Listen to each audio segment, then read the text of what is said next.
رزق، دعا اور تقدیر کا وہ راز جو ہر مسلمان کو معلوم ہونا چاہیے۔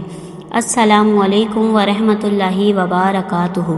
ایک سوال جو اکثر ذہن میں آتا ہے، کچھ لوگ کامیاب، کچھ ہمیشہ پریشان کیوں؟ ایک جیسی عمر، ایک جیسی محنت، پھر فرق؟ آخر ایسا کیوں ہوتا ہے؟ کیا رزق صرف محنت سے ملتا ہے یا سب پہلے ہی لکھا جا چکا ہے؟ اگر تقدیر لکھی جا چکی ہے پھر دعا کیوں کریں؟ قرآن و حدیث ہر سوال کا واضح جواب دیتے ہیں۔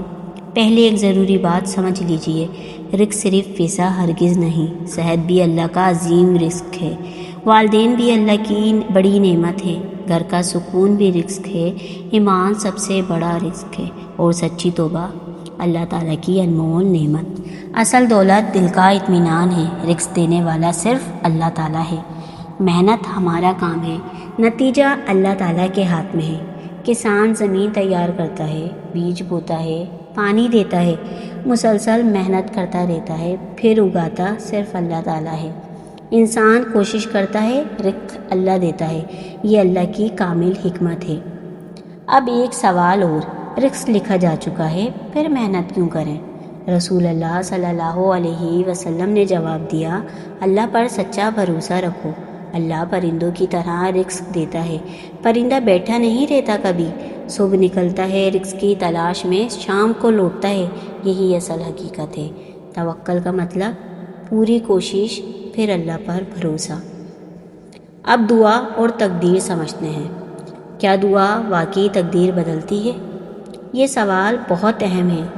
رسول اللہ صلی اللہ علیہ وآلہ وسلم نے فرمایا، دعا تقدیر کو ٹالتی ہے، نیکی عمر میں برکت لاتی ہے، اللہ کا علم نہیں بدلتا، وہ سب پہلے سے جانتا ہے، کون دعا کرے گا وہ یہ جانتا ہے، کون نہیں کرے گا وہ یہ بھی جانتا ہے، ہر نتیجہ اسے پہلے سے معلوم ہے۔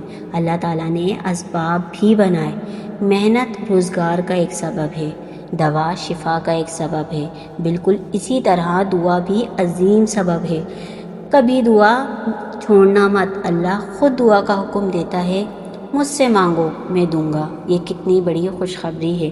محنت کے باوجود مشکلات کیوں آتی ہیں؟ اس کا جواب ہے اللہ کی حکمت۔ ہر دعا ضرور سنی جاتی ہے مگر انداز مختلف ہوتا ہے، کبھی فوراً عطا ہو جاتی ہے، کبھی مصیبت دور ہو جاتی ہے، کبھی اجر آخرت میں ملتا ہے، یہی اللہ کی رحمت ہے۔ اس پر یقین رکھیں، اللہ بہترین فیصلہ کرتا ہے، بندہ صرف صبر کرتا رہے۔ اب رزق میں برکت کیسے آئے؟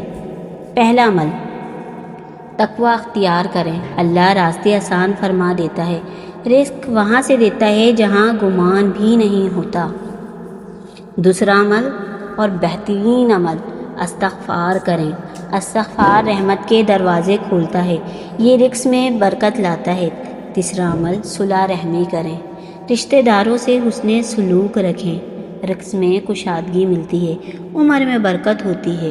چوتھا عمل، ہر حال میں اللہ کا شکر ادا کریں، شکر نعمتیں مزید بڑھاتا ہے، ناشکری برکت کم کر دیتی ہے۔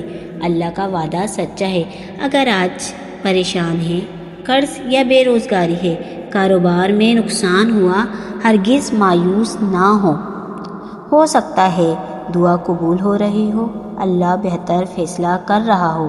ایک سجدہ زندگی بدل سکتا ہے، ایک آنسو رحمت لا سکتا ہے۔ اللہ دیر کرتا ہے مگر اندھیر کبھی نہیں۔ دعا کرتے رہیں، اللہ سے مانگتے رہیں، استغفار اپنا معمول بنائیں، حلال رزق کی کوشش کریں، اللہ تعالیٰ پر مکمل بھروسہ رکھیں، وہ کبھی تنہا نہیں چھوڑے گا۔ اللہ تعالیٰ ہمیں حلال رزق دے، دعائیں قبول فرمائیں، آمین۔ السلام علیکم ورحمۃ اللہ وبرکاتہ۔